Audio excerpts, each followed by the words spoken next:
Hello friends and welcome back to my YouTube channel. This video about transcription, यानी कि transcription की जो process है वो क्या होती है, इसके जो जनरल फीचर्स हैं यानी इसका जो जनरल इंट्रोडक्शन है उसके बारे में जानेंगे हम। प्लस इसकी जो प्रोसेस है यानी कि जो ट्रांसक्रिप्शन की पूरी प्रक्रिया है जो कि 3 स्टेप के अंदर कंप्लीट होती है, और उन्हीं स्टेप के बारे में हम डिस्कस करेंगे, जिनमें से पहली स्टेप है इनिशिएशन और इसकी जो नेक्स्ट स्टेप है वो है इलोंगेशन जिसमें आरएनए का सिंथेसिस होगा, और जो थर्ड स्टेप है टर्मिनेशन की जिसमें प्रोसेस है वो कंप्लीट हो जाएगी। फ्रेंड्स, सभी हम जानते हैं कि इस अर्थ पे जो प्लांट्स या बैक्टीरिया के अलावा जो ह्यूमन बॉडी है वो सभी जो लिविंग सिस्टम है वो सारे के सारे सेल से बने हुए हैं, यानी कि कोशिकीय संरचना से बने हुए हैं, और यही सेल स्ट्रक्चर है उसके अंदर डिफरेंट टाइप के सेल ऑर्गेनल्स मौजूद होते हैं, और इन्हीं सेल ऑर्गेनल्स के बीच में प्रेजेंट होता है न्यूक्लियस। ये जो केंद्रक है या जो न्यूक्लियस है, इस न्यूक्लियस में क्रोमोसोम्स प्रेजेंट होते हैं और उनमें प्रेजेंट होता है हमारा जेनेटिक मटेरियल डीएनए।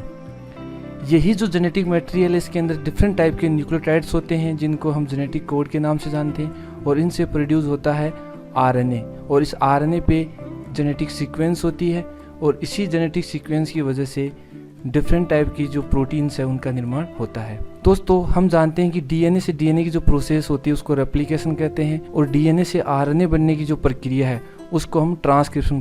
कहते हैं, जिसके बारे में हम डिस्कस करेंगे। और आरएनए से बनता है प्रोटीन जिसको ट्रांसलेशन कहते हैं। तो friends, let's discuss about initiation, यानी इनिशिएशन की प्रोसेस है वो किस प्रकार की होती है। तो इनिशिएशन की जो प्रोसेस है ट्रांसक्रिप्शन प्रोसेस के अंदर वो डिफरेंट टाइप के जो ट्रांसक्रिप्शन फैक्टर होते हैं लाइक एज आरएनए पॉलीमरेज या जो जनरल ट्रांसक्रिप्शन के फैक्टर्स होते हैं वो सबसे पहले जो प्रमोटर रीजन है उसके ऊपर आके बाइंड होते हैं। तो हम एसेंशियल रिक्वायरमेंट्स की बात करेंगे तो उसमें हो गए RNA polymerase, general transcription factor, और इसके अलावा आरएनए जो न्यूक्लियोटाइड्स हैं यानी कि आरएनटीपीज हैं उनका फॉर्मेशन होना बहुत ज़रूरी है सेल के अंदर।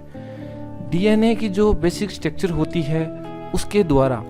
जो भी आरएनए का फॉर्मेशन होता है, जिसके अंदर हम जैसे पढ़ते हैं इलोंगेशन के बारे में, तो वहाँ पे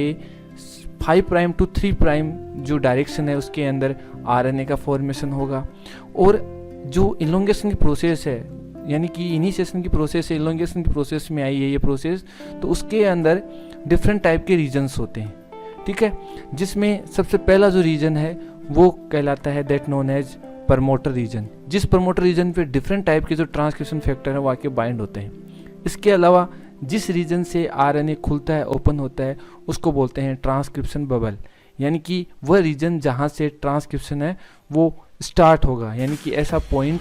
ऐसा पहला न्यूक्लियोटाइड जहाँ से आरएनए पॉलीमरेज है वो डीएनए को खोलता है और आरएनए का फॉर्मेशन है वो होना स्टार्ट हो जाता है, उसको बोलते हैं स्टार्ट पॉइंट।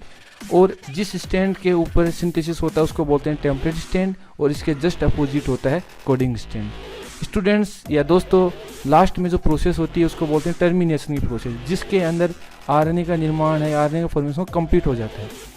यानी कि आरएनए जो डीएनए हाइब्रिड है वहाँ से आरएनए का जो मॉलिक्यूल है या जो आरएनए है वो रिलीज हो जाता है, ठीक है, और रिलीज होने के बाद वो एमआरएनए प्रोसेसिंग के अंदर चला जाता है या उस एमआरएनए द्वारा प्रोटीन का फॉर्मेशन है वो हो जाता है। तो स्टूडेंट्स, आज ये था प्रोसेस ट्रांसक्रिप्शन के बारे में, कैसा लगा ज़रूर बताइएगा। इसी के साथ मुझे दीजिएगा इजाज़त। धन्यवाद। जय हिंद।